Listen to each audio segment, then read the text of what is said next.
Ahora sí. Bueno, vamos a comenzar, vamos a tratar de terminar la práctica de gabinete número 1. Hasta lo que hicimos ayer fue, bueno, un poco volver a repasar lo que habíamos hecho en la clase, la primer clase, que era la lectura de los archivos correspondientes a las plataformas de fuerza que tenían las fuerzas de reacción del suelo. Habíamos extraído los datos de ese archivo y habíamos graficado y habíamos hecho el cálculo de ciertos parámetros. Bien, algunos parámetros eran una elipse que determinaba un área de estabilidad. Habíamos calculado algunos parámetros como la longitud total de la trayectoria recorrida por esa curva. Lo último que hicimos fue velocidades y ya después nos metimos con el archivo que tenía la posición de los marcadores, que como habíamos dicho eran 42 marcadores que estaban ubicados en el cuerpo del voluntario, bien, de cada uno de los voluntarios. Recuerden que eran, en el estudio son 49, y que se habían contemplado lo que es cabeza, la zona del tronco y miembros inferiores. No habían tomado los miembros superiores. Fíjense ahí en el dibujito cómo aparece la disposición de los marcadores, ¿bien? Bueno, yo tengo que volver a ejecutar acá, porque acabo de abrir otra vez MATLAB, voy a volver a ejecutar el código, voy a ir cargando los archivos hasta donde habíamos llegado. Bien, entonces lo primero que hicimos fue cargar desde la parte 1 lo que correspondía a la plataforma de fuerza, que era la extensión, esto que dice GRF, y acá les habíamos recordado que elijan, si van a elegir, por ejemplo, paciente 1, que las condiciones de estudio sean las mismas o que recuerden estas condiciones de estudio, que en este caso es el CF1, para luego elegir los otros archivos, ¿bien? Acá yo elijo el TXT, se cargaban las variables, saltábamos a la sección siguiente, que es el cálculo de las resultantes. Esto lo habíamos tomado del paper. Avanzamos, hacemos las gráficas. Bien, acá tenemos la gráfica de centro de presiones, una coordenada versus la otra, las coordenadas en el tiempo y el cálculo de las fuerzas. Voy a cerrar esto. El cálculo de la elipse.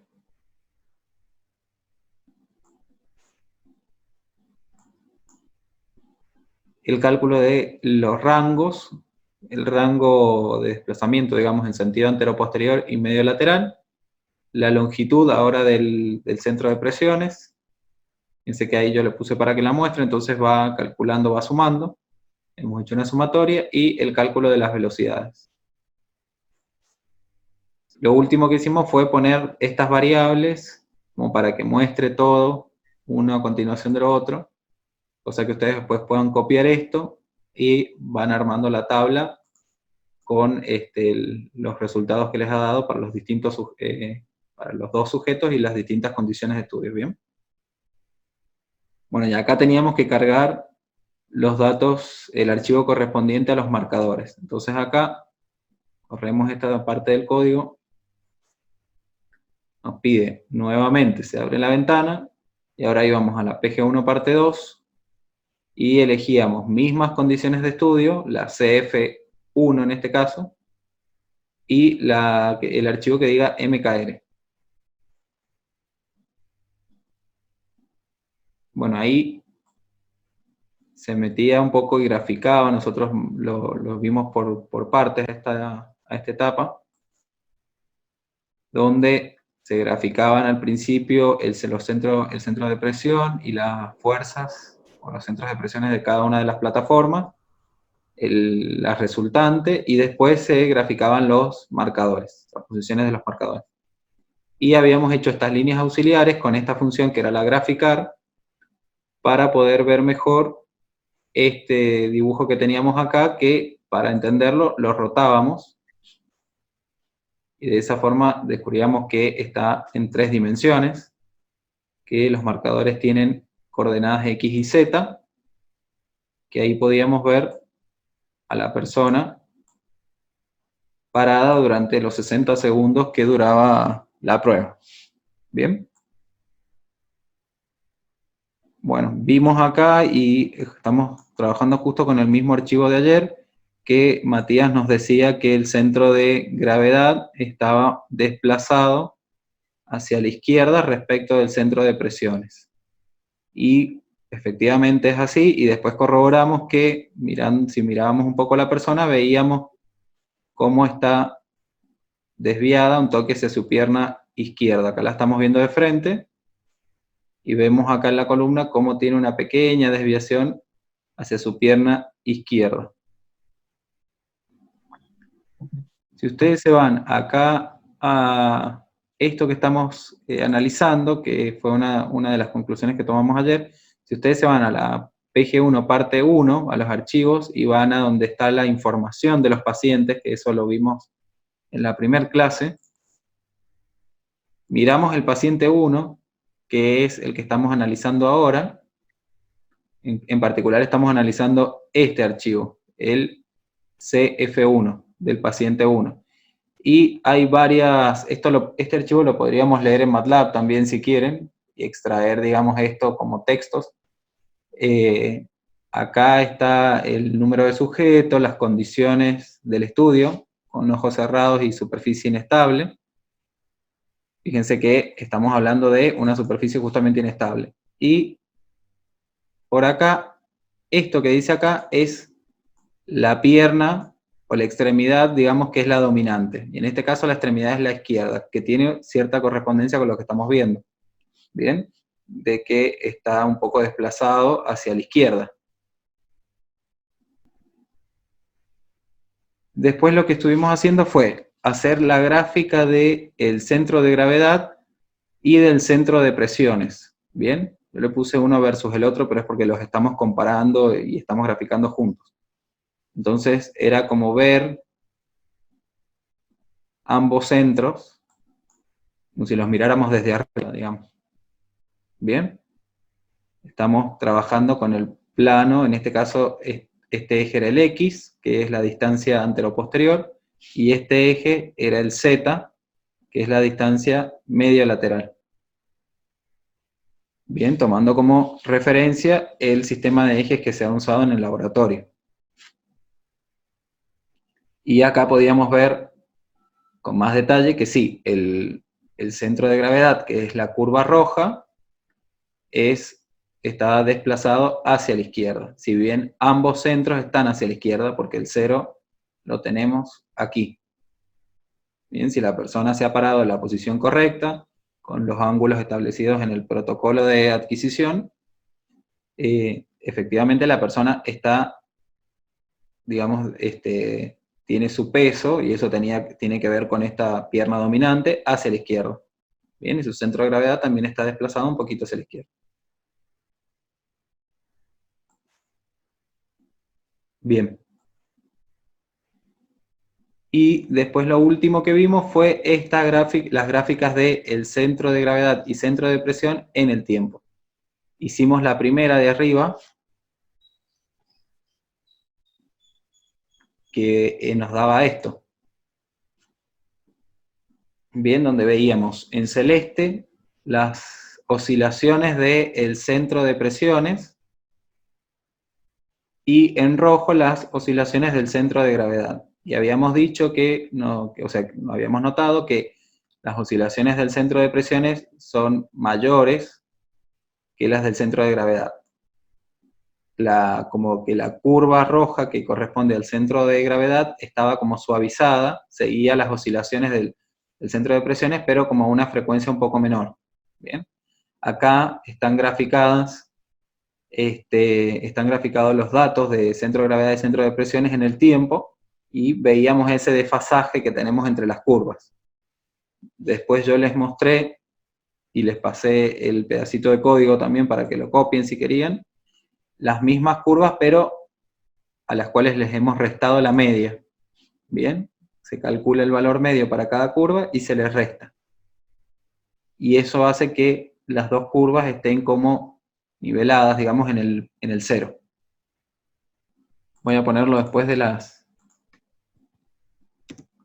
plots, ¿bien? Quizás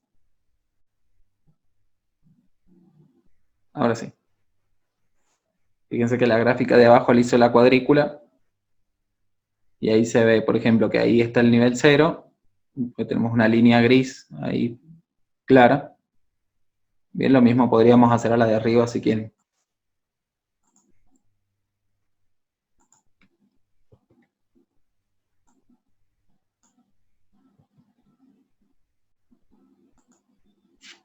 Ahí está. Y de esa forma podíamos ver cómo sí, efectivamente, las oscilaciones del centro de gravedad y del centro de presiones son similares, pero el centro de presiones oscila mucho más rápido, oscila más rápido que el centro de gravedad. O sea que las correcciones que va haciendo el centro de presiones son mayores. ¿Bien? Es como una estrategia que actúa primero, digamos. O sea que va haciendo correcciones mucho más rápido para mantener esa postura de bipedestación.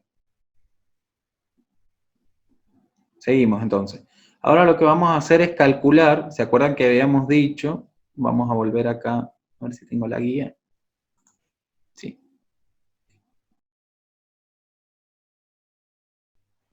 De lo que estuvimos viendo ayer en la guía eran, bueno, estaban las tres estrategias, la estrategia de tobillo, la estrategia de cadera y la estrategia de paso. Y habíamos planteado a este sujeto, al cuerpo, bien, como si fuera un péndulo invertido. Habíamos dicho que una forma de modelar al cuerpo humano en esta postura es mediante el concepto de un péndulo invertido.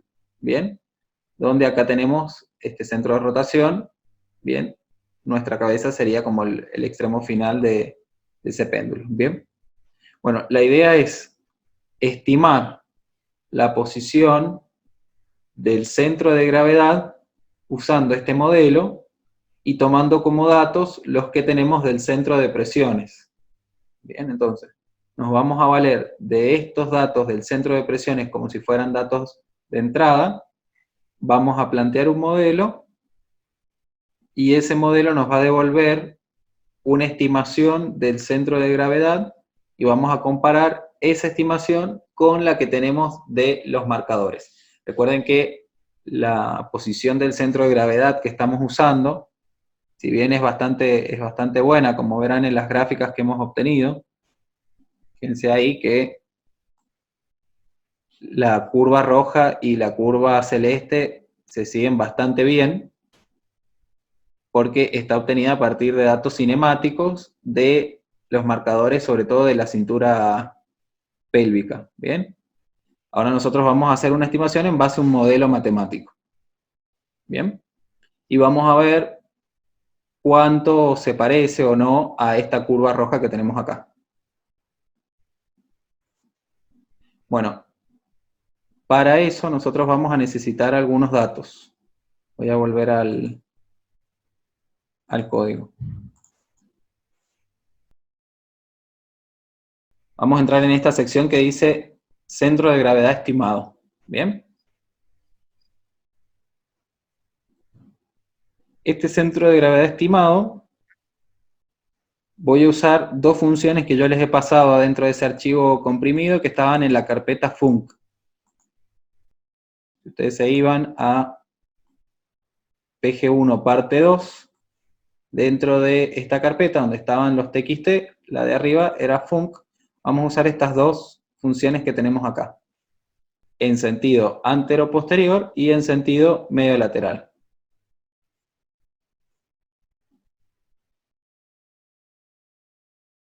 La sintaxis para estas funciones son las que tenemos aquí, fíjense, previo a ver esto de acá arriba.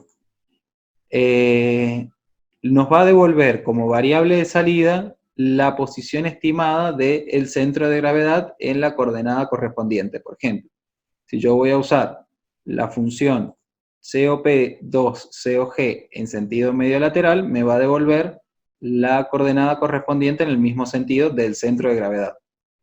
Entonces me va a devolver la coordenada del centro de gravedad en sentido ML, medio lateral. Ahora, estas funciones, ¿qué argumentos necesitan de entrada? Necesitan de entrada, primero, la serie de datos, ¿bien? Que serían los datos de la resultante del centro de presiones en la coordenada correspondiente, como el sentido ML está dado en la coordenada Z, bueno, pasamos la resultante del centro de presiones en Z. Como segundo parámetro de entrada necesita la altura de la persona, bien, expresada en centímetros, la masa de la persona y la frecuencia de muestreo. Ese Fs es una frecuencia de muestreo. Esa frecuencia de muestreo está en el paper y es de 100. Ahí yo lo he anotado arriba, es de 100. Hemos tenido que ver la sintaxis de la función previo a los parámetros, pero bueno, recuerden que para MATLAB necesitan poner los parámetros arriba o adentro del argumento de la función. Si no quieren poner altura, masa y Fs, estos parámetros que yo escribí acá, los pueden meter acá adentro. ¿Bien? Bueno, estos dos en realidad, porque la frecuencia de muestreo la sacan del paper, si no se acuerdan, revisamos por acá. Lo tenemos aquí. Fíjense acá, lo dice. Que la adquisición de los datos de la plataforma de fuerza y de la posición de los marcadores, o sea, del sistema de visión, se realizó con una frecuencia de muestreo de 100 Hz. Bien, ese 100 es el que nosotros estamos poniendo como frecuencia de muestreo acá donde dice Fs. ¿Bien? ¿Se entiende, chicos? Bien, acuérdense también de lo que habíamos dicho ayer, de que si bien, por ejemplo, en estas gráficas, vamos a volver a esta, si bien en esta gráfica nosotros veíamos toda una curva. A ver, Matías, dice la altura y la masa se sacan del archivo con los datos del paciente. Sí, Matías. Claro. Bueno, recuerden que lo que habíamos dicho ayer, que si bien nosotros veíamos esta curva como que era toda una línea continua, eso es porque MATLAB está uniendo los puntos, pero habíamos dicho que era una señal digital, o sea que estaba discretizada. Ese 100 lo que está diciendo es que cada un segundo hay 100 muestras. Bien, y si ustedes hacen la cuenta, son 60 segundos, tendríamos 6.000 muestras, que son los 6.000 elementos que tienen nuestros vectores, ¿bien? Fíjense acá la resultante de, por ejemplo, el centro de presiones tiene 6.000 elementos. Y eso corresponde a multiplicar los 60 segundos por los 100 Hz. Bien, eso nos da 6.000, porque cada un segundo hay 100 muestras. Bien, y por eso cuando tratábamos de pasar de un punto a otro, veíamos que acá, por ejemplo, empieza como a saltar, ¿ven? No puedo avanzar en la curva de manera continua, sino que avanza punto a punto porque son los 6.000 elementos que están dibujados acá, unidos por la curva, ¿bien? Eso para que tengamos en cuenta que es una señal digital. Bueno, sí, efectivamente, como dice Matías, la masa y la altura la vamos a sacar del archivo que vimos recién, que es este, el PDS info, que está en la parte 1.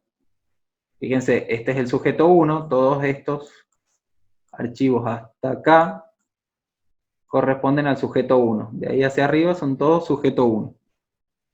Y por ahí tienen la edad, el rango etario, el género, y acá tienen la altura y la masa. Bien, yo he consignado justamente los del otro paciente, así que ahora yo me voy a ir al 49, que es el otro paciente que tenemos, y acá está la altura y la masa. Esta es la altura en metros y la masa en kilogramos. Bien, como estamos hablando de paciente 1, nuestros datos en este caso van a ser, esa es la altura y esta es la masa. Esto es el índice de masa corporal, ¿bien? Acá tenemos, bueno, longitud del pie, cuánto mide su pie y la pierna dominante. Nacionalidad y demás. Se van desplazando un poco los encabezados, si no lo pueden abrir podrían tratar de abrirlo en Excel o importarlo a MATLAB. Bueno, entonces nuestros datos de altura son 1,72 m y 74,3 kilogramos. Voy a copiar este. Acá, la masa para el paciente 1. Bien. Vamos a anotar.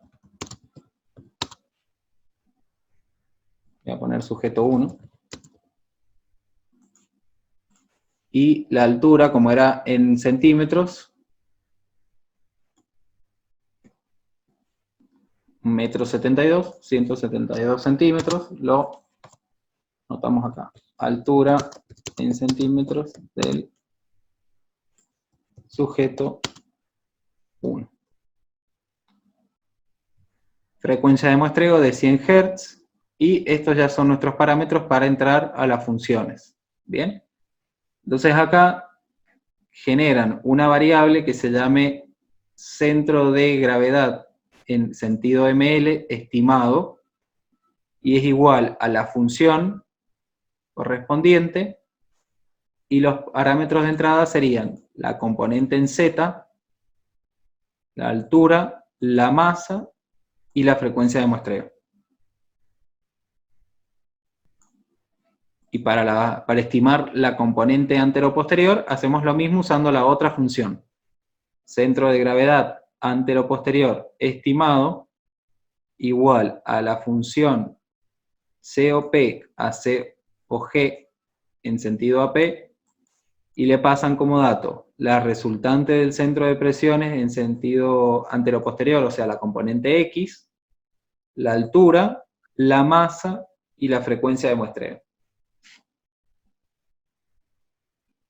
Bien, un dato importante antes de que lo ejecuten. Tienen que revisar que estas variables que tengan acá sean fila, sean en formato fila. Si lo han trabajado como columna, a estas variables de adentro, de entrada, las van a tener que transponer. O sea, le ponen, lo voy a poner solamente a modo de ejemplo, pero le ponen el apóstrofe. ¿Bien? Porque esta función necesita, como dice acá que yo se los anoté, necesita que el vector de entrada, o sea, de datos, tiene que ser un vector fila. Bien, no va a funcionar si ustedes le pasan un vector columna, o les va a dar otra cosa que no va a estar bien. Entonces, tanto esta variable como esta tienen que estar en vectores fila. Si ustedes acá lo tienen como vector columna, o sea, tienen un vector de 6000 por 1, bueno, acá pongan un apóstrofe para transponer esa matriz. Y ejecutamos el código, no debería pasar nada. O sea, se ejecuta, no se muestra nada por pantalla y se cargan las dos variables estimadas. Fíjense ahí, justamente arriba de estas dos quedaron las dos variables estimadas de 1 por 6000. Lo que nos restaría ahora es graficar. Bien, abrir una figura. Fíjense, yo acá abrí una figura nueva. Hice un subplot, que en este caso va a tener dos filas y una columna. Y en el primer gráfico, o sea, sería en el gráfico que va a quedar arriba, hice el plot de lo que quiero comparar. Entonces acá he graficado en la variable X el tiempo, y en la variable Y, en el eje de las Y, he graficado la resultante del centro de presiones en Z menos la media. A esto sí les he restado la media para poder comparar cómo se ajusta una curva con la otra, ¿bien? Entonces acá he planteado una resta de la resultante en Z, en sentido medio lateral, menos la media. Esta función calcula la media de esto que tengo adentro. Y el color es cian, en este caso, ¿bien? Luego de hacer ese plot, hice un hold para que no se me borre esta gráfica. Y adentro del mismo subplot, dentro del mismo gráfico, fíjense que estos índices son iguales, he graficado también versus el tiempo, la coordenada estimada, la que acabo de calcular, bien, que sería esta primera de acá arriba, menos la media, en color rojo. Y como última gráfica, adentro del mismo subplot, he graficado, acá lo vamos a buscar, pero es el archivo 2.data. Mi archivo 2 es el que tiene los datos de los marcadores. Acá yo tengo los datos de los marcadores anatómicos. Fíjense, acá adentro estaba el tiempo en la columna 1, y fíjense que estoy graficando la columna 1 versus también la columna 130. La columna 130, si yo me voy por ese archivo 2, es la coordenada del centro de gravedad en Z. ¿Bien? Entonces en este plot de acá estoy graficando el tiempo en el eje X y la coordenada en Z del centro de gravedad en base a los marcadores. Y le resto la media. Y esa es la que estoy graficando en azul. Entonces tenemos las funciones que estiman el centro de gravedad a partir de las coordenadas del centro de presión, y necesitan como parámetros de entrada, como habíamos dicho, los datos del centro de presión correspondiente en cada una de las direcciones, la altura del sujeto, la masa del sujeto y la frecuencia de muestreo. Pasamos esos datos y nos va a devolver la estimación. Y acá lo que estoy haciendo es graficar.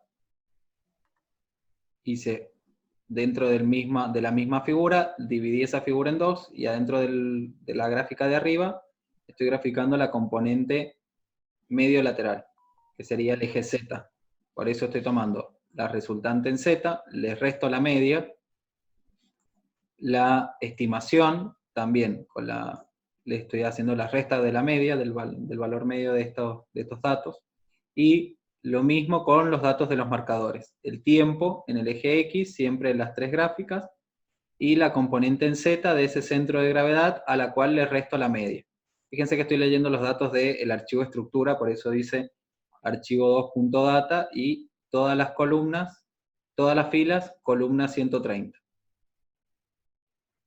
Bien, el atributo de color, eso cada uno lo elige, y en la leyenda, acá hicimos un legend, donde la primer gráfica tiene que ir en el mismo orden en el cual se han graficado. Entonces, si hago el plot, en la primera he graficado el centro de presiones, acá tengo que poner la leyenda correspondiente. Por ejemplo, en este caso puse CDP.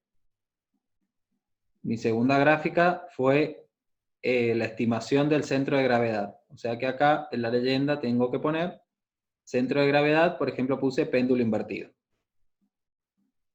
La tercera fueron los datos de los marcadores del centro de gravedad obtenido de los marcadores anatómicos, que es columna 130.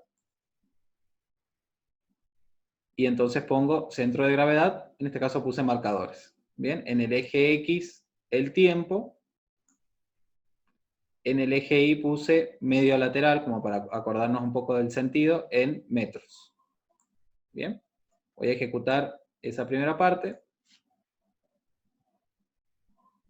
Debería de quedar algo así, más o menos. Recuerden que siempre esta cuestión de los ejes, no tanto el horizontal, porque siempre nos da más o menos entre los valores entre 0 y 60 en este caso, pero el eje vertical a veces puede variar de un programa a otro. Lo mismo tenemos que hacer, yo voy a cerrar acá esta ventana, lo mismo, copien ese código, lo pegan abajo, sin la figura, ¿no? Copien este pedacito de código acá, lo pegan acá abajo y cambian este índice, en lugar de ser 1 va a ser 2, porque voy a graficar, voy a hacer la gráfica de abajo, y en lugar de ser la componente en Z, es la componente antero-posterior, que era el eje X. Entonces acá va a decir X, acá en lugar de decir sentido ML tiene que decir AP, es la variable que tengo ahí. Y en lugar de ser la columna 130, es la columna 128 del archivo .2 que tiene la coordenada en el eje X del centro de gravedad.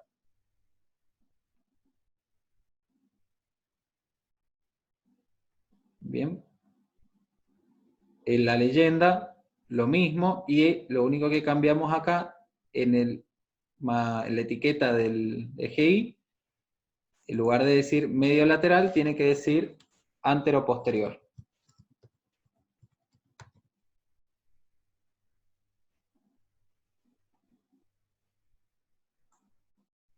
Las unidades son las mismas. ¿Bien?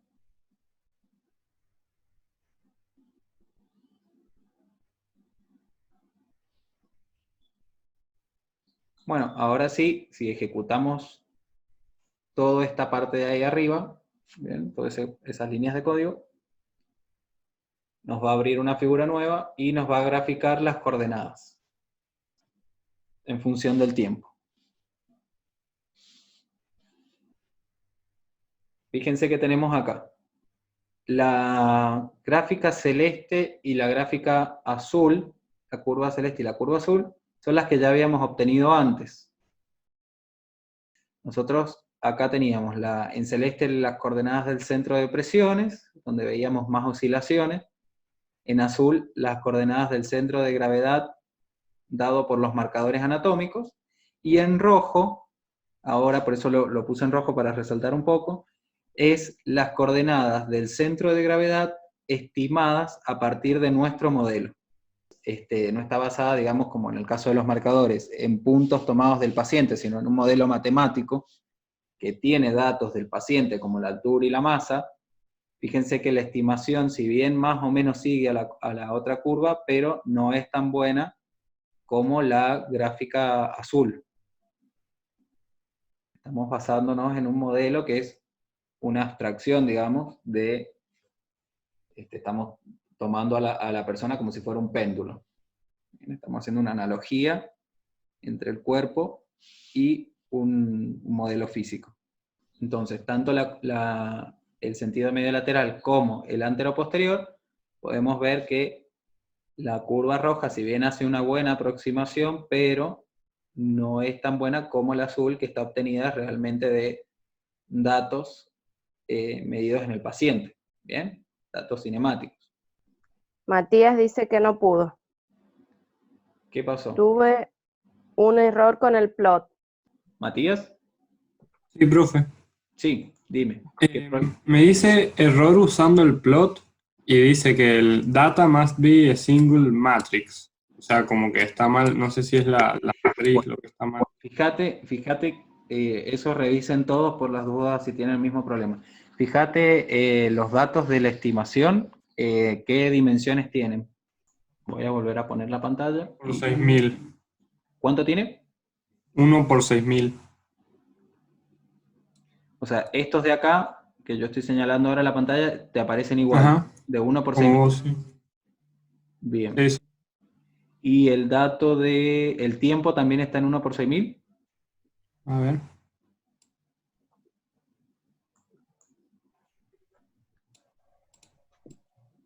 Sí, también.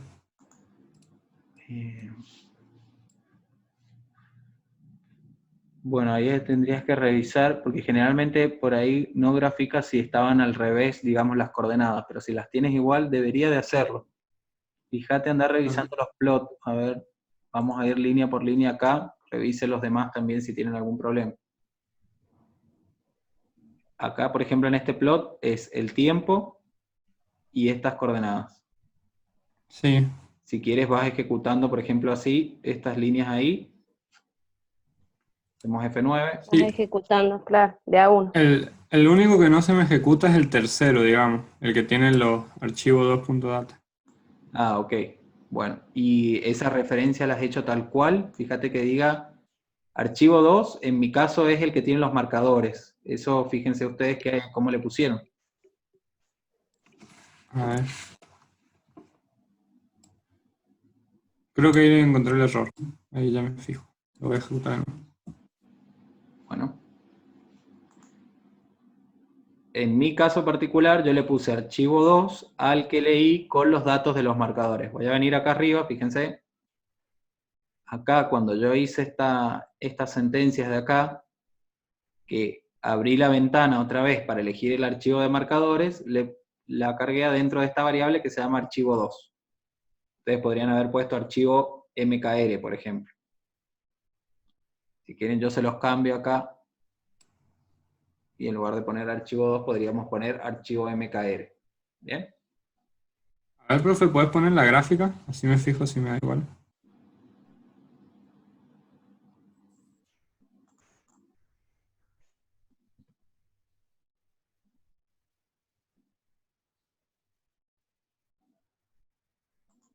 ¿Se ve ahí? Sí, la primera me da igual, la segunda no sé por qué, me da cualquier cosa. A ver. Fíjate de los límites, Matías, en las unidades que tenés en los ejes. Ah, ya sé, a ver. Sí, fíjate, revisen la sintaxis de que no se hayan equivocado en algún número, en alguna coma, lo que sea. ¿Bien? Ahí está, ahí me da.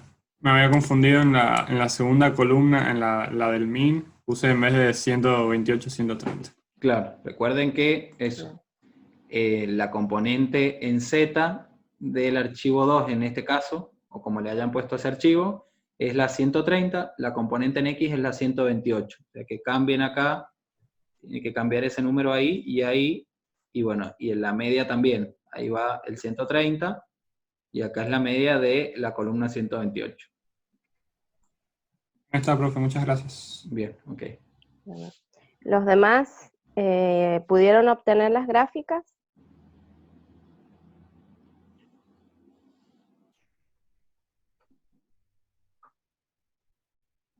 Juan dice que sí pudo. Perfecto. Bueno, y abajo, fíjense que lo que hemos... Valentina también, Valentina Leale también. Bien. Bueno, y abajo fíjense que lo que hemos hecho es hacer la gráfica de una coordenada versus la otra, digamos. O sea, componente medio lateral en el eje X, componente antero-posterior en el eje Y. Del centro de presiones, del centro de gravedad estimado y del centro de gravedad calculado con los marcadores. ¿Bien? Yo voy a hacer la gráfica ahí, como para que ustedes vean más o menos cómo también la gráfica de el centro de gravedad estimado es un poco más pequeña que la de los marcadores anatómicos. Y no está reflejando tanto la información, como es una estimación a partir de los datos del centro de presiones, por ejemplo, se pierde este dato de que el centro de gravedad está desplazado un poco hacia la izquierda, ¿ven? Como la gráfica azul está estimada a partir de la celeste, se perdió un poco la información de que el centro de gravedad, medido con los marcadores, está un poco corrido hacia la izquierda, respecto del centro de presión. Bien, ahora ponemos el código de vuelta para... Acá tenemos, entonces, componente X, la coordenada medio lateral, en el caso del archivo con los marcadores, la columna 130, eje Y de la gráfica, la componente antero-posterior, del centro de presiones, del centro de gravedad estimado y del centro de gravedad obtenido con los marcadores. La leyenda, la misma que tenían arriba, o sea que copien acá, y los ejes sí van a cambiar. Eje X, el sentido medio lateral, eje Y, sentido antero-posterior. Coordenadas están expresadas en metros. Si han podido graficar, cerramos esa sección. Bien, hacen un doble porcentual, o bueno, ya enseguida lo hacemos cuando calculemos acá las amplitudes. Y vamos a abrir una de estas funciones para ver más o menos qué tiene. No vamos a entrar mucho en detalle, pero sí vamos a ver así rápidamente qué tiene. Esa es la función que hace la estimación. Bien, después si quieren ustedes pueden abrir las funciones para leer un poco los comentarios y lo que hay adentro. Por ahí hay conceptos que no vamos a trabajar del todo ahora porque se escapan un poco de la materia en sí, pero fíjense que, como dice ahí, acá en este caso hace la estimación de la componente antero-posterior del centro de gravedad de acuerdo o en función de la componente antero-posterior del centro de presiones. Bien, y tiene como datos la aceleración de la gravedad, una altura, bien, que fíjense que una vez que la hemos pasado en centímetros, él la vuelve a convertir acá a metros, bien. Acá hace una primera estimación de la altura del centro de gravedad en base a esta fórmula que tenemos ahí. Esta fórmula está sacada de este paper que figura acá. Bien. También hace un cálculo de un momento de inercia, que eso es algo que lo vamos a ver más adelante también. Basado en esta fórmula que tenemos acá, acá entra en juego la masa y esta altura de la persona al cuadrado, bien, una distancia al cuadrado, y acá también entra en juego la masa y esta altura estimada que se calculó acá arriba al cuadrado. Bien, y eso está tomado también de otra publicación que es esto. Este coeficiente de acá es para el sentido entero-posterior, para el otro sentido cambia y tiene este coeficiente. Bien, y acá empiezan a ver ecuaciones de movimiento. Acá hay una ecuación de Newton. Bueno, estamos calculando acá usando la masa, la aceleración de la gravedad, la altura del centro de gravedad y el momento de inercia. Bueno, va haciendo algunos cálculos. Plantea una transformada de Fourier. Hace el cálculo de la frecuencia angular. Una función de transferencia, que eso lo van a ver seguramente después en otras de las materias. Y finalmente llega a la estimación. Bien, fíjense que hay varios conceptos acá dentro de ese modelado. Hay una física implicada de momentos, frecuencias angulares, entran la masa de la persona, se calcula, digamos, un momento de inercia, se usa un cierto, como un filtrado por acá, donde se resta la media, es una especie de filtrado, ¿bien? Se calcula una función de transferencia, y esa función de transferencia, que es esto que tenemos acá, al multiplicarse aquí, nos devuelve la estimación, ¿bien? Bueno, es más o menos como para que tengamos una idea que acá dentro de esta función, no vamos a entrar en mucho detalle, pero adentro se hace ese modelado de ese péndulo invertido, usando como datos de entrada lo que les hemos pasado acá como argumento.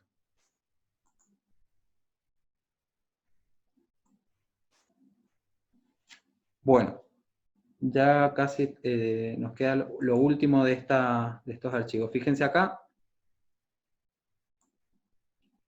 Vamos a graficar, o vamos a usar la función también que está dentro de la carpeta func, la que dice rangos. Simplemente lo que vamos a hacer es pasarle como argumento de entrada, en este caso el archivo con los marcadores. Dice rangos y entre paréntesis va archivo 2. Ustedes lo van a ejecutar. Se les va a abrir esto directamente. Lo que tiene es la amplitud o el rango, digamos, en el que han oscilado los distintos segmentos, digamos, de interés. En este caso, por ejemplo, tenemos la gráfica.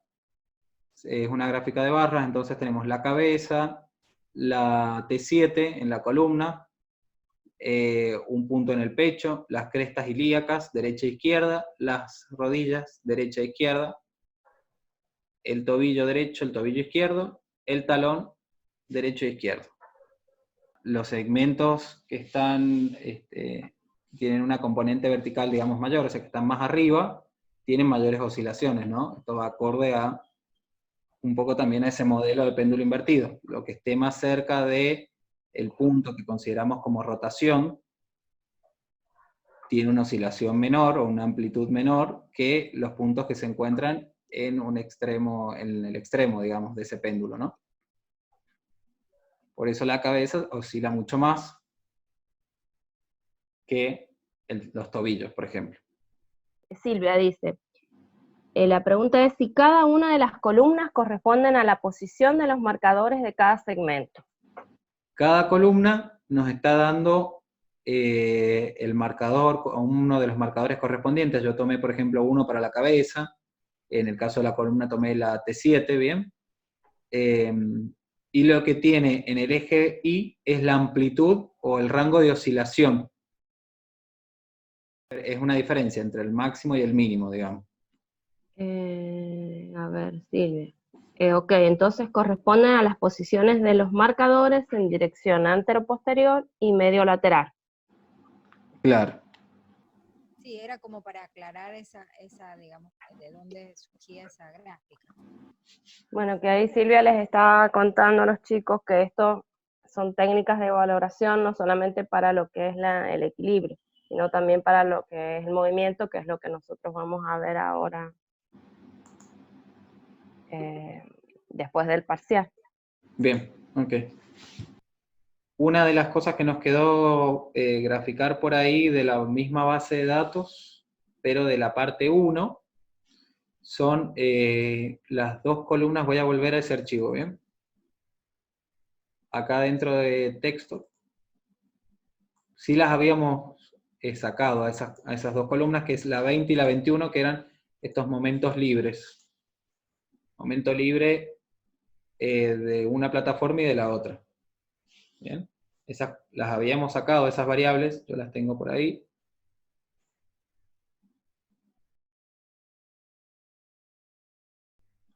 Momento libre de la plataforma derecha y de la plataforma izquierda. Las vamos a graficar solo para verlas.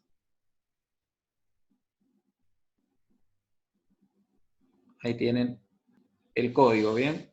Entonces, en una figura nueva con el grid, en este caso sí puede estar ahí arriba, si no lo ponen a continuación del subplot, vamos a hacer la gráfica de el tiempo y el momento libre de la plataforma derecha y en otro en el de la plataforma izquierda. Este código, si quieren, se los paso por el chat, así no perdemos el tiempo con eso. Y ahí corremos. Les va a quedar algo así. Como es un momento, las unidades del momento son newton por metro. Yo les puse el título, está en inglés, si quieren cambiárselo, pero bueno, los dejé en inglés porque si buscan después momento libre o googlean, digamos, o buscan en algún artículo, hay pocos artículos científicos que lo tengan como en español. Aparece, la mayoría están con la denominación así en inglés, digamos. De hecho, la mayoría de los artículos están en inglés, así que, bueno, tienen la variación de este momento en los 60 segundos que dura el estudio, ¿bien? Acá en este paper que yo encontré por ahí, habla un poquito de qué significa. Fíjense que acá dicen que este free moment, este momento libre, representa el momento vertical aplicado en el centro de presiones y está considerado como una medida sensible, digamos, a ser sensible al movimiento y a las pérdidas de balance de todo el cuerpo en un plano transversal. Más abajo lo vuelve a plantear. Y yo resalté acá esto que dice que el momento libre es una medida de la postura dinámica, digamos, y que incrementa el valor o de sus picos, o el valor de sus picos incrementados representa un esfuerzo hecho por el cuerpo en orden, digamos, de mantener el centro de gravedad del cuerpo cerca de la mitad o del medio de la base de sustentación. Bien, durante dice una etapa simple de, digamos, de estar de bipedestación o de caminar. ¿Tenemos alguien que escribió? Sí, Fer. El momento se toma con respecto al centro de gravedad, pregunta.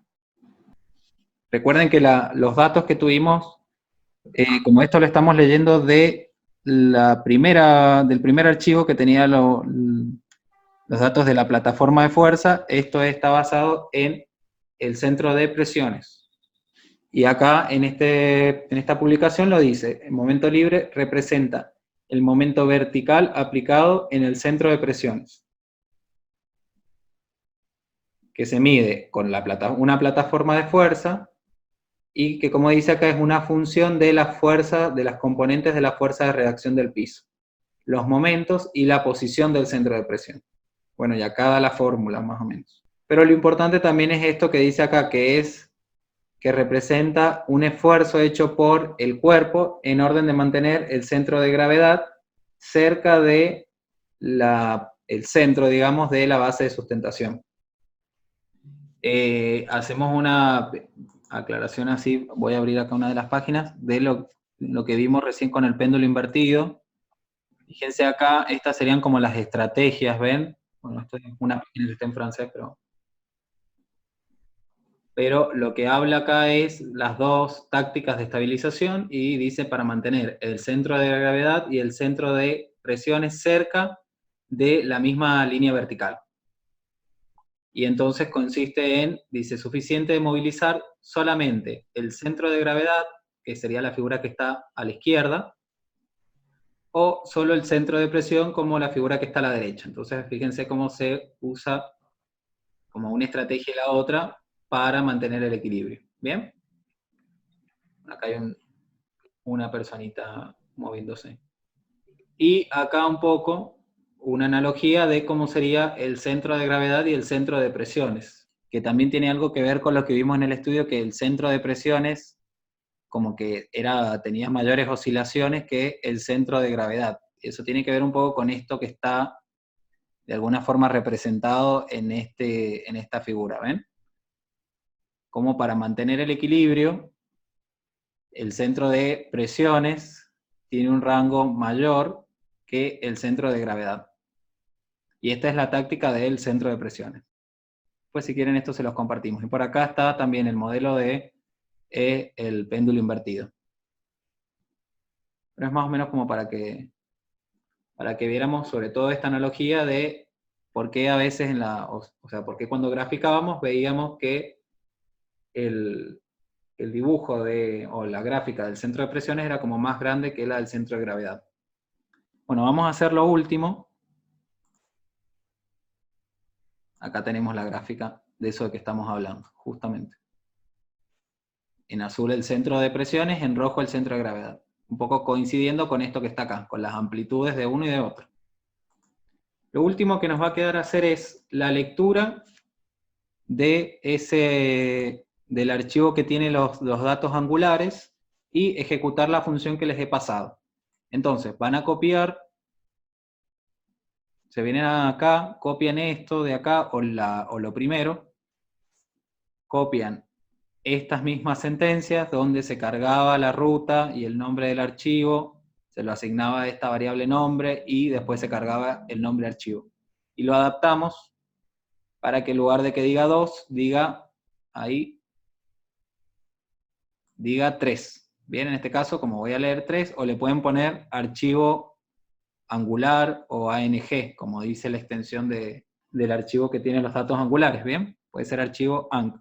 Hacemos el UI-GET-FILE de todos los archivos, ¿bien? Y elegimos acá adentro, se va a abrir la ventana y vamos a elegir los angulares. Hacemos el strcat, importamos los datos adentro de la variable archivo, y una vez que tenemos esto, llamamos a la función ángulos, que es la que les acabo de pasar, y le damos como argumento de entrada esta variable nueva que acabamos de leer.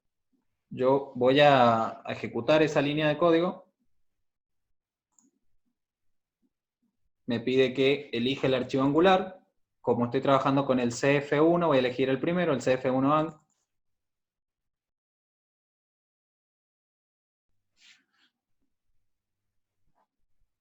Pero después de que haga eso, va a tirar 1, 2, 3, 4 gráficas. La primera gráfica es esta que tenemos acá.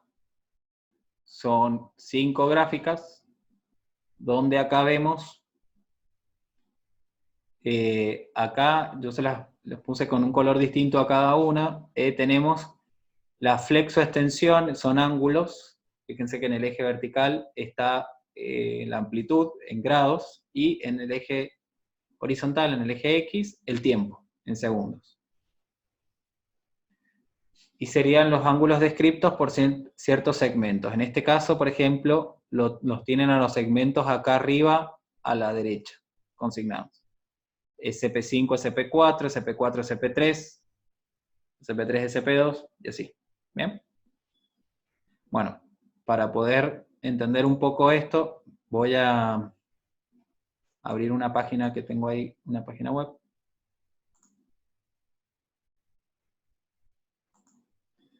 El modelo, el sistema de visión, digamos, que consta de estos marcadores. Los marcadores se han puesto en sitios anatómicos y se utilizan una cierta cantidad de marcadores alrededor de las articulaciones o de los segmentos para poder describir esos segmentos corporales. En este caso, este paper está basado en un modelo, acá cuando hablo un poco de los datos cinemáticos, habla de, de los protocolos, de la ubicación de los marcadores y de la definición de los segmentos, y dice, bueno, acá cita a estos autores, este autor, que la flexoextensión, fíjense que acá dice, la primera rotación, que es la flexoextensión, ocurre en el eje Z, o sea, toma el eje Z como eje de rotación, digamos, ¿bien? Y habla de las demás rotaciones, y habla de esta convención que es la que nosotros también hemos visto que hace en el paper, que es la ZXY. Bien, toma el eje Z, el eje X y luego el eje Y. No vamos a entrar mucho en detalle, pero es para que tengamos en cuenta que acá dice que es la flexoextensión en el eje Z, y eso tiene que ver con el modelo que usa para representar a los segmentos, bien, a cómo ha hecho la adquisición con el sistema de visión, y tiene un poco que ver, que ahí lo cita, con este modelo que tenemos acá, donde está un poco explicada la ubicación de los marcadores o los sitios anatómicos de interés. ¿Bien? Fíjense, en particular lo que nos interesa es, bueno, habla un poco de la definición de los puntos, pero nos interesa, voy a bajar, esta parte de acá, donde habla de estos ángulos planares, o estos ángulos planos, ¿bien? Que dicen que nos permiten calcular la orientación de los segmentos, por ejemplo, el tronco, bueno, que determina la orientación de varios segmentos relativos unos de otros. Y acá está la nomenclatura que está usada en el paper, que es el SP5, el SP4, SP3, SP2, SP1, bueno, y la pelvis. Que la pelvis la tiene referenciada acá. Bien, fíjense que SP1, SP2, y así siguiendo hasta el SP5, son puntos de la columna. Bien, y ahí dice a qué nivel están. A qué nivel de vértebra están. Si lumbares, torácicas o cervicales. Estos primeros están al nivel de las lumbares, nivel de la torácica 7, la 2 y la cervical 7. Y después tenemos otros sistemas de referencia, es el tórax, fíjense la disposición de los ejes en el tórax, en la pelvis, en los hombros, y bueno, y en algunos sitios, fíjense ahí tenemos unos en esternón y en la mitad del tórax, ¿bien? Y las crestas ilíacas. Y este es el sistema de referencia del laboratorio, por eso dice LAB, donde este sería el eje Z, ¿se acuerdan que lo vimos en el paper? Es la componente medio lateral, y en este eje es donde se hace la rotación de flexoextensión. Por eso acá está dibujado esta rotación en un sentido y en el otro. En sentido, si lo viéramos, pudiéramos verlo como de frente, sería como, supongamos, horario positivo y antihorario negativo. ¿Ven? Es una convención eso, Fernando, una convención que se ha elegido para este caso, porque en realidad, digamos, de acuerdo a lo que nosotros venimos viendo, el sentido antihorario es positivo y el sentido horario negativo. Es Claro. en este caso que se ha elegido esa convención.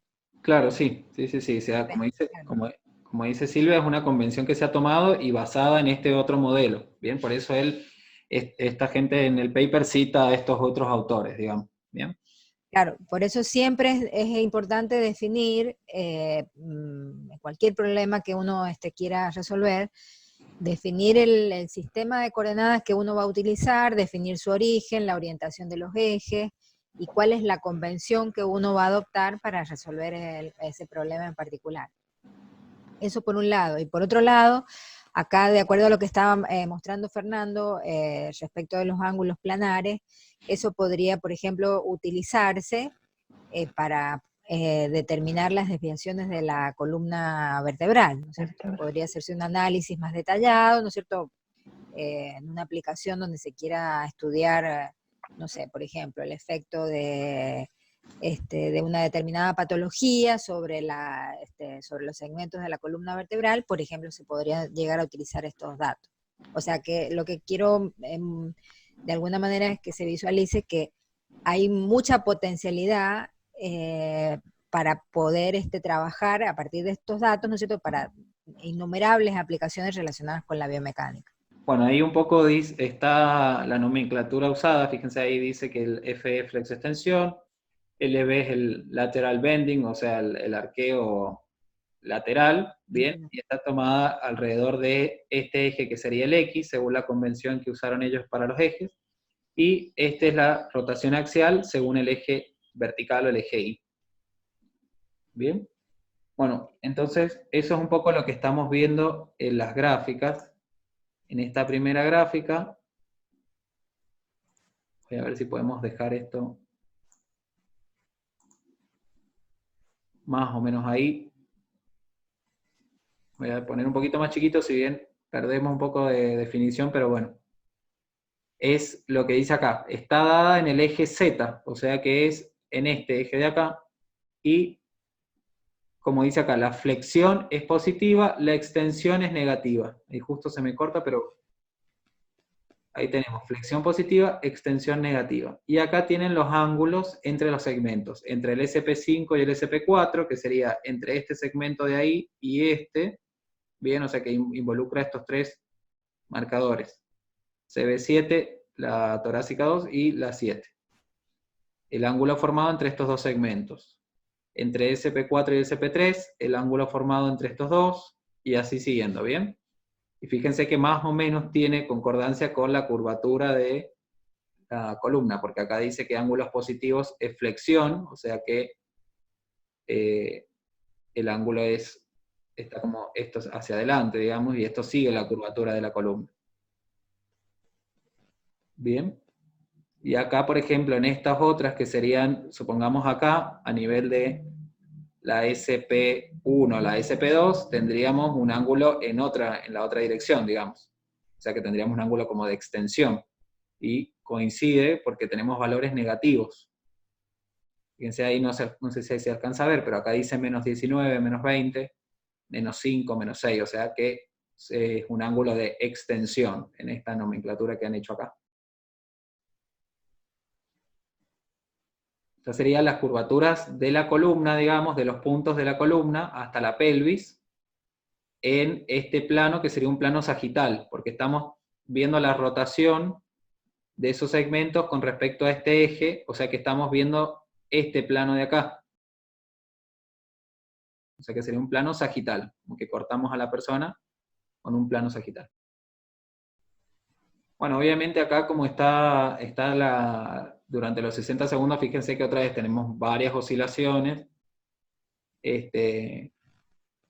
además de que por ahí los datos de los marcadores pueden tener un poco de ruido, es más que nada para que veamos un poco la forma de la onda, ¿bien? Y los valores que toma, que corresponden a un poco, en este caso, la curvatura. Bueno, la segunda figura habla de la flexión ahora lateral, o sea que toma el eje X, que es este que tenemos acá, y sería ese lateral bending que dice ahí, que es flexión lateral, justamente. O sea que toma este eje como rotación y considera este plano ahora. El plano formado por los ejes Y y Z. Eso sería equivalente a los movimientos de abducción y aducción. Lo que nosotros hemos visto anteriormente o que hemos definido como movimientos de abducción y aducción, o sea, apartamiento de la línea media del cuerpo o acercamiento a la línea media del cuerpo. Bien, perfecto. Y vuelve a considerar otra vez los mismos segmentos de recién, desde el SP5 al SP1, y agrega, o sea, compara este sistema que hemos puesto acá, donde dice tórax, con la línea de los hombros. Sí. Disculpame, Fernando, ahí en esa gráfica, ¿podés volver a la figura anterior? Sí. Estaría tomando, ese sería ese sistema de coordenadas que es representado en el tórax. Sería equivalente a un sistema de coordenadas global. O sea, a partir de ahí mide la abducción o la aducción, Claro. o la inclinación del hombro derecho o el izquierdo respecto de ese sistema. Claro, sí, exactamente. Uh-huh. Tiene un sistema que sería como el más externo, que es el del laboratorio, y después tiene estos otros dos. Ah, bien. Bien, que Entonces sería, y ahí el ¿cómo externo sería el global. Exactamente, Perdón. en el laboratorio sería global. Y Claro. el torácico y el pélvico. En este caso, ¿para qué los está utilizando? O sea, porque ahí, ¿cómo es vos que estás más interiorizado respecto al paper? Por ejemplo, la última gráfica, ¿no es cierto? La que está al final, en la última fila. ¿Cómo estaría tomando la inclinación del hombro derecho o el izquierdo respecto de ese sistema torácico? Está midiendo ahí, o sea, en términos relativos. Claro, estos dos sistemas como que los ha considerado fijos en estas posiciones, ¿bien? Sí. Y les sirven como para comparar, digamos, esta posición, por ejemplo, la del tórax, con la línea, en este caso, que une los hombros. Bien. Tiene un O sistema global y a su vez tiene dos sistemas que son relativos, pero que están en estas posiciones que están fijas, digamos. Bien, o sea que está midiendo, o sea que tanto el tórax, el sistema del tórax como el de la pelvis se podrían considerar locales, nada más que esos locales se usan de alguna manera, así entre paréntesis, como, digamos, para poder calcular las rotaciones de los hombros y, bueno, en este caso en el caso de la pelvis, ¿no es cierto?, las inclinaciones de cadera izquierda o cadera derecha, me imagino. Sí, exacto. Entonces tiene estos dos como si en algún punto los usara como si fueran un sistema global, pero bueno, no. Los así usa entre comillas, sí. Bien. Bueno, y entonces eso es más o menos lo que tenemos acá, es cuánto se aparta de ese eje medio los distintos segmentos. Las gráficas son iguales, lo que pasa es que acá, bueno, la base de datos está armada, dice derecha-izquierda, pero fíjense que acá, si miramos, por ejemplo, la primera, es igual, pero está espejado, digamos. Bien, fíjense que acá estos picos, ahí y ahí, y ahí, es lo mismo, solamente que está al revés la gráfica. Y de hecho, cambia la convención. Fíjense que acá dice que se va a la derecha, se aparta hacia la derecha, digamos, si es positivo, y hacia la izquierda si es negativo, y acá lo dice al revés. Se aparta hacia la derecha si es negativo, y a la izquierda si es positivo. O sea que la gráfica es la misma. Podríamos leer una sola de las columnas.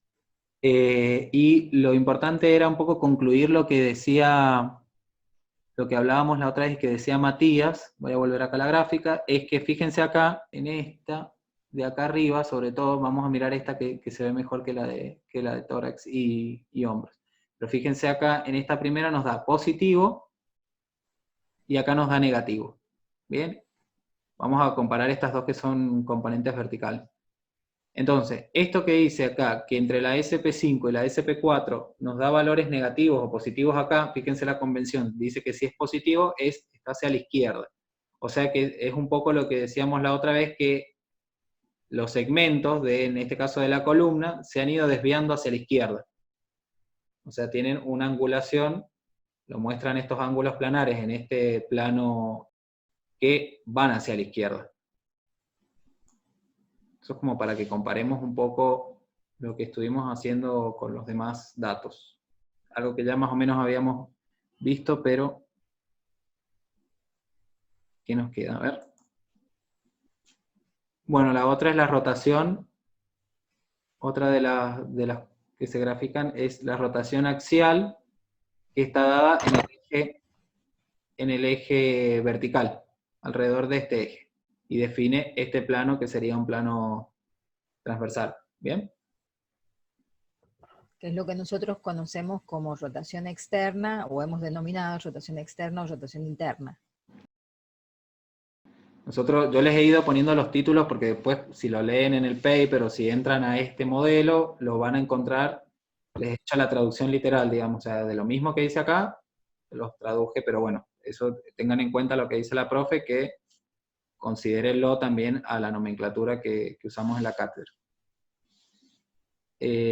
Acá lo tengo.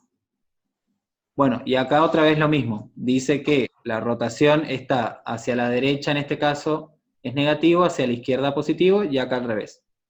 Derecha positivo, izquierda negativo. Fíjense que otra vez nos coincide con lo que veníamos hablando, los valores acá son positivos la mayoría, fíjense acá está el 0.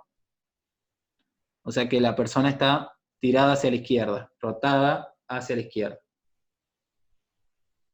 respecto del eje vertical. ¿Bien? Y acá nos dice lo mismo. Fíjense que las gráficas son iguales, están espejadas.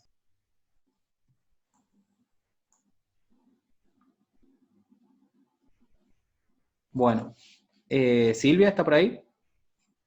Sí, estoy acá. Bueno, lo último que nos queda, que yo están graficados, pero bueno, no entra, digamos, dentro de ya un poco del análisis, son los ángulos esos que estaban de Cardán. En este caso están en el plano sagital, o sea que serían flexoextensión también. Bien. Pero esto ya es otra forma de caracterizar al movimiento, digamos. Claro, eso, bueno, lo vamos a dejar para, digamos, lo visualizamos ahora, pero lo vamos a recién ver en más en detalle cuando hablemos de cinemática en la unidad 3, como para ver las distintas formas de representación de las excursiones angulares de las articulaciones. Eso ya lo dejamos para el próximo tema, como para no, digamos, para acotar un poco lo que está dentro, la temática que está dentro de la unidad 2. Lo dejamos para la próxima unidad. Bueno, eso sería todo lo de la práctica 1, con eso terminamos. Sí, bueno, podemos aprovechar la clase para hablar del parcial que va a ser la semana que viene, el jueves de la semana que viene. A ver, ahí hay una consulta. Sí, ¿cómo va a ser, cómo vamos a tomar el parcial el jueves? Justamente, bueno, probablemente, digamos, sea un parcial con preguntas de teoría y de práctica, algunos problemas del tipo que hemos venido haciendo en la unidad 2, o sea, básicamente son conceptos de la unidad 1 y conceptos también de la unidad 2 aplicados a la resolución de los tipos de problemas que hemos estado viendo, relacionados con el análisis geométrico y el análisis cinético. Probablemente también incluyamos alguna pregunta relacionada con la práctica, así que bueno, digamos, de acá a la semana próxima, vamos a estar atentos, ¿no es cierto?, por cualquier consulta que haya, tanto de teoría como de práctica. Así que bueno, respecto de la metodología del parcial, bueno, ya eso ya lo vamos a conversar en detalle con Karina y con Fernando, y ya les avisamos a través del grupo de WhatsApp cómo sería. Pero sí, o sea, digamos, la idea sería tomar el parcial el jueves para seguir con el cronograma, así ya el viernes de la semana próxima podemos empezar con la unidad 3. Así que bueno, no sé si hay alguna pregunta en particular que quieran hacer. El jueves sería en el horario de la clase, a las 10:30 sería el parcial. Claro, a las 10:30.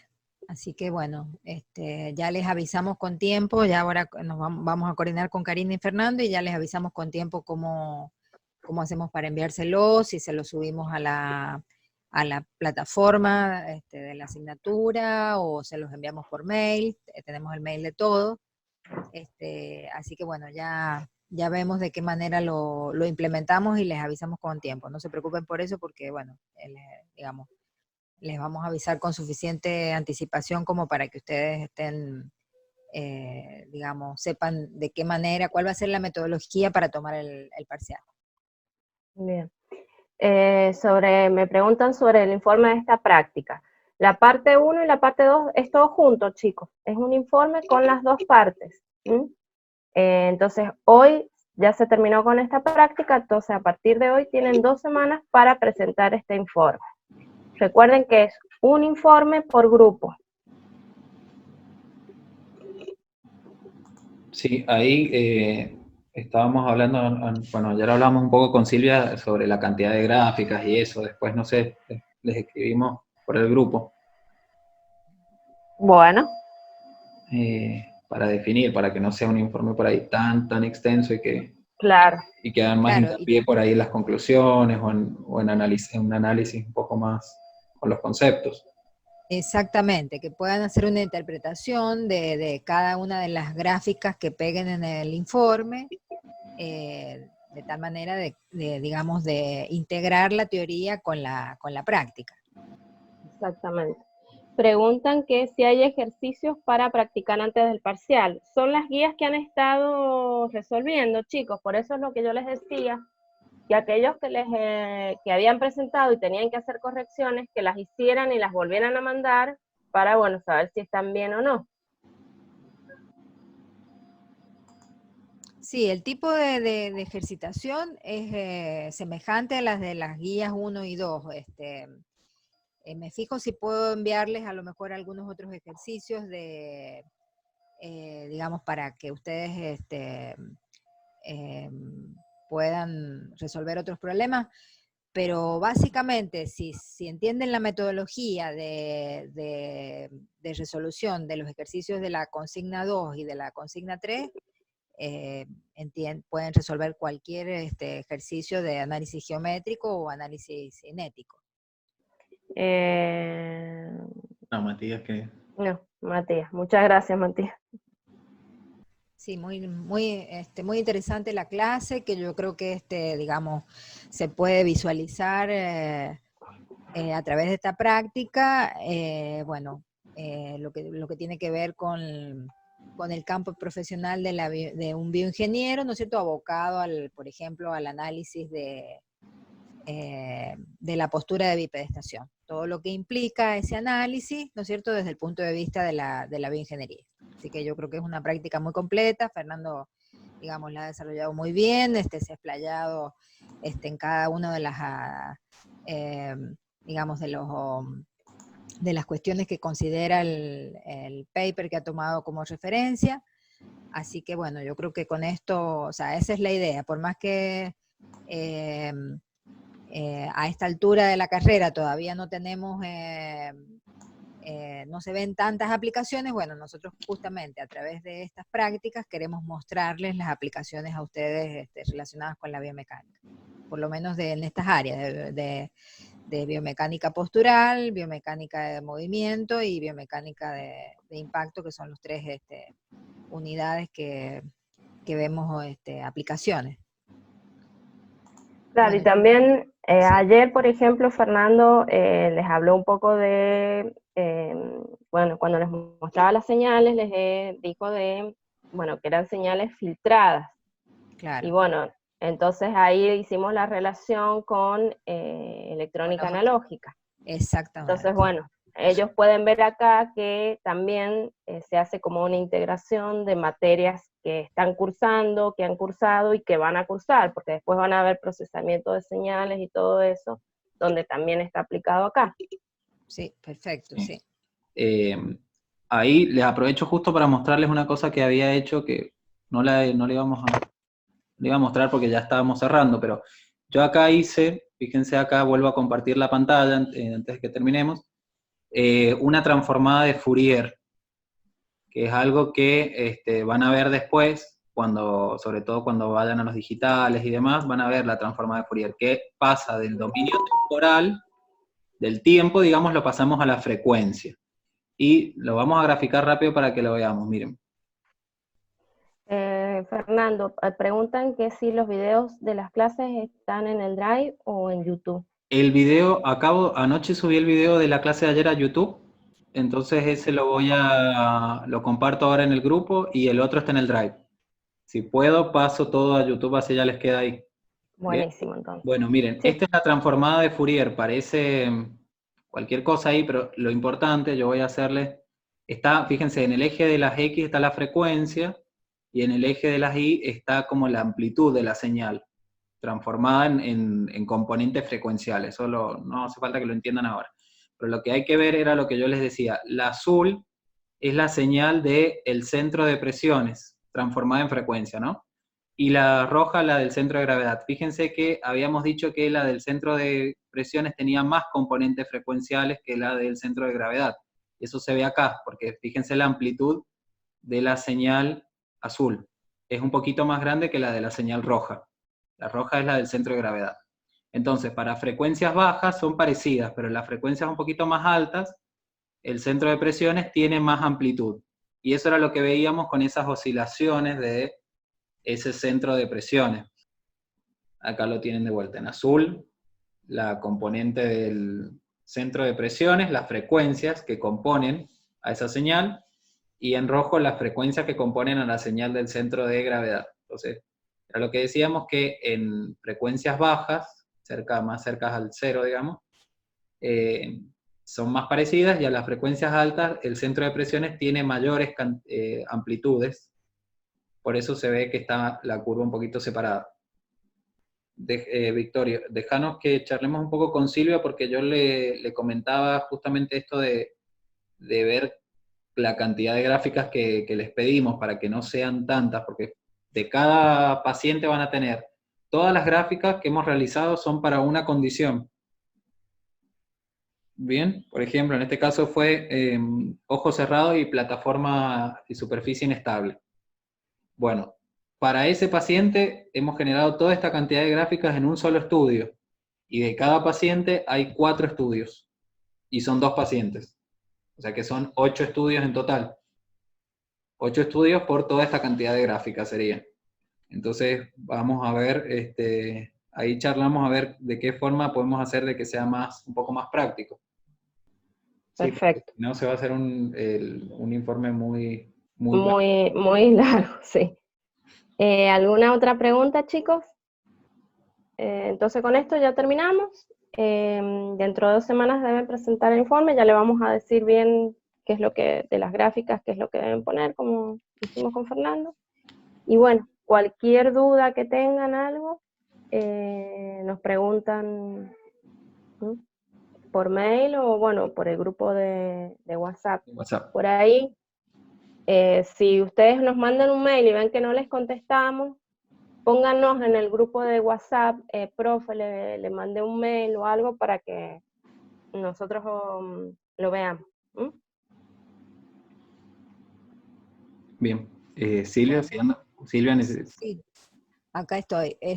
Bueno, coincido con Karina, o sea, estamos en contacto, por más que no nos veamos físicamente, presencialmente, digamos, estamos presentes a través de ya sea de WhatsApp, a través del mail, así que bueno, para que, digamos, llevemos el semestre, ¿no es cierto?, para justamente no perder la asignatura, así que nos mantengamos atentos, para que justamente podamos llevar adelante la materia. Cualquier consulta, duda que tengan, estamos a disposición de ustedes para que, bueno, avancemos con el semestre más allá de esta circunstancia que nos toca vivir. Así que bueno, por mi parte me despido, quedo atenta a cualquier consulta, como digo, o inquietud que tengan, para que, bueno, digamos, lleguemos bien para el parcial de la semana que viene, y no se preocupen que, bueno, que ya les vamos a avisar con tiempo la metodología, para que, digamos, lo puedan desarrollar al parcial sin ningún problema. Bueno, chicos, bien, por mi parte me despido. Bueno. Que estén muy bien, lo mismo Karina y Fernando. Bueno, gracias, Silvia. Bueno, muchas gracias, Silvia. Bueno, ya nos comunicamos. Bueno, chicos, si no hay ninguna duda, bueno, acá terminamos. Cualquier cosa, bueno, por mail o por el grupo nos van preguntando. Bueno, Nos vemos. bueno, Fer, nos vemos. Bueno, chao, hasta luego. Bueno, chao, hasta luego, chao.